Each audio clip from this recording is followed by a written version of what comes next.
Can you tell me forcing her into sex work. how often does sex work and sexual exploitation, I suppose, come into human trafficking in your experience? So, yeah, I mean, sex work, commercial sex exploitation, quite often. I think if you look back over my time in this, it was probably the main focus in about 2014. If you talk about human trafficking, I think most people would think it involved sex exploitation and the exploitation of foreign national women. That was the predominant sort of focus of most of my investigations. But, you know, modern slavery and human trafficking under that umbrella as well is much wider. So we've seen a significant increase in forced labour allegations, so both for legitimate scenarios like people working on construction sites.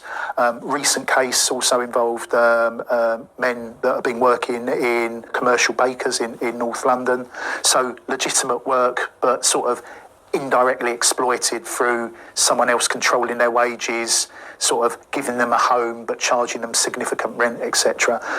Domestic servitude is sort of another big issue that sort of falls under that umbrella, and they were probably the main three. As our understanding's evolved and how we now recognise that people can be manipulated into carrying out crimes as well, criminal exploitation is probably one of the most significant crime types that we see under that modern slavery umbrella, particularly involving children and young people in running drugs. Well, I think we call, from a UK perspective, we call it county lines, but moving drugs from on behalf of inner city gangs to the shires, to towns, villages. Organ harvesting, so a couple of years ago we had our first organ harvesting case where a Nigerian politician living in the UK recruited a street vendor and brought him to the UK because the politician's daughter required an organ because she was seriously ill. It's a real diverse sort of crime that